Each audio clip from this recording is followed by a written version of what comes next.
I tried so hard and got so far, but in the end. Assalamualaikum warahmatullahi wabarakatuh. Perkenalkan, saya Ilham Muharram, NIM 7060001170002, CSL 5, siklus hidup. Resusitasi pada bayi baru lahir.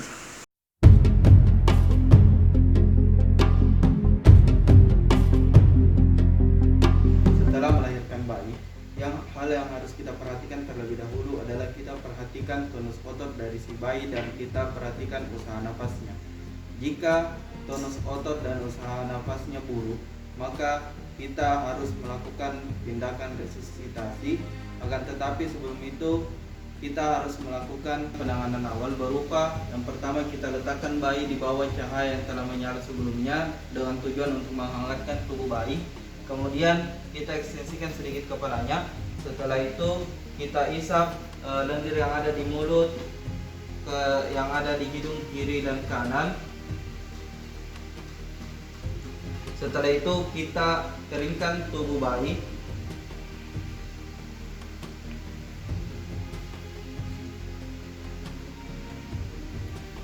Setelah dikeringkan, handuk yang basah kita ganti dengan handuk yang kering.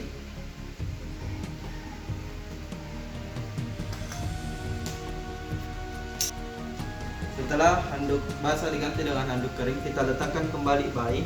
Kemudian kita cek pernapasan dan cek denyut jantungnya. Yang pertama kita dengar adalah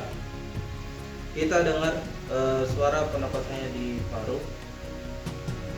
Setelah itu kita hitung denyut jantungnya dengan cara kita menghitung selama 6 detik. Kemudian kita kalikan 10. Jika denyut jantung masih berada di bawah 60, kita beri rangsangan taktil berupa kita tepuk daerah telapak kakinya atau kita gosok-gosok pada daerah perut, dada atau daerah punggung. Setelah itu kita cek kembali denyut jantungnya dan pernapasannya seperti tadi 6 kali 10.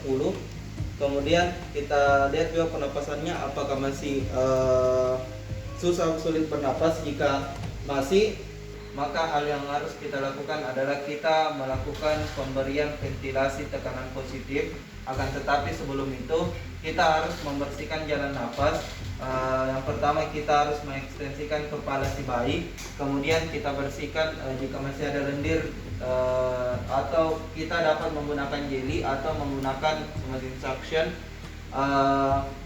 Kita bisa mengisap lendir yang berada di dalam mulut menggunakan mesin suction tidak lebih dari 6 detik. Kemudian setelah itu kita memasangkan pipa orofaring. Setelah kita pasang pipa orofaring, kita mulai untuk melakukan pemberian ventilasi tekanan positif menggunakan sungkup. Sungkup ini dia harus tidak memiliki celah. Kemudian pada saat kita pompa, kita melihat apakah dada dari bayi terangkat. Jadi kita memberikan FTP 1 kali. Kemudian kita lepas.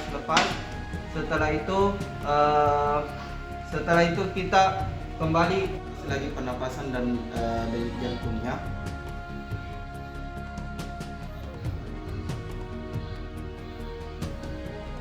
Jika pernapasan masih tersengat-sengat atau denyut jantung masih di bawah 60, maka kita evaluasi pemberian ventilasi tekanan positif tadi. Kita bisa melakukan, jika memungkinkan, kita melakukan pemangsangan intubasi endotrakeal.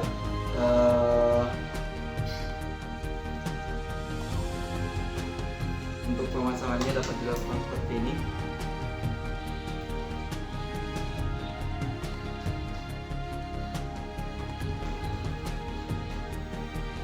Setelah itu kita pasang ke sungkup. Kemudian kita berikan lagi ventilasi tekanan positif melalui intubasi endotrakeal ini.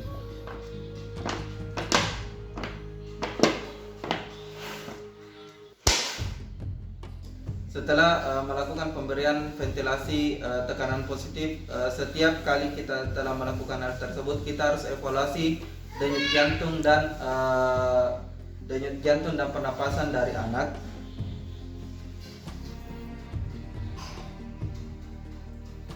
Jika dalam 45-60 detik kita telah melakukan ventilasi tekanan positif, akan tetapi pernapasan masih tersengah-sengah atau denyut jantung masih di bawah 60 kali per menit, maka kita harus melakukan pemberian pijat jantung kepada bayi.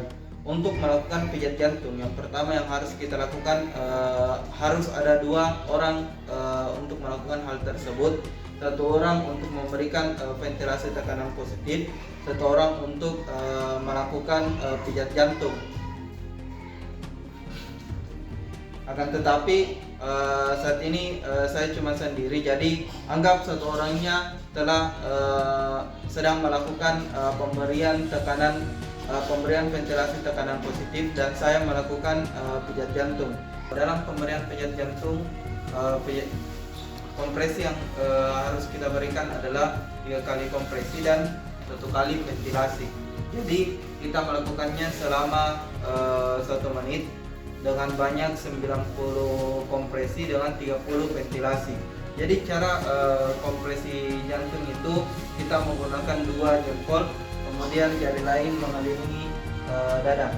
Jadi kita kompresi 1, 2, 3, kemudian orang yang satunya memberikan ventilasi 1 kali, kemudian kita kompresi lagi 1, 2, 3, orang yang satu lagi memberikan ventilasi. Hal tersebut kita lakukan selama 1 menit dengan 90 kali kompresi dan 30 kali ventilasi. Nah, jika dalam 1 menit tersebut kita kembali mengevaluasi pernapasan dan denyut jantung dari bayi tersebut.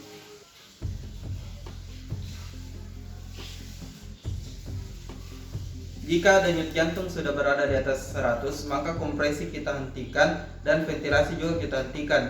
Akan tetapi jika denyut jantung berada di atas 60, di bawah 100, maka kita tetap melanjutkan ventilasi dengan meningkatkan pemberian pompa 40-60 pompa per menit.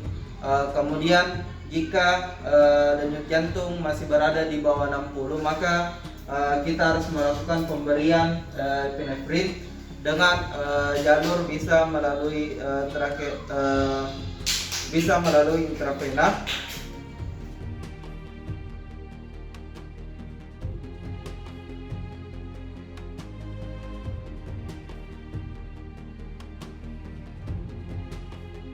Setelah melakukan pemberian epinefrin, kita kembali melakukan pemeriksaan pernapasan dan denyut jantungnya.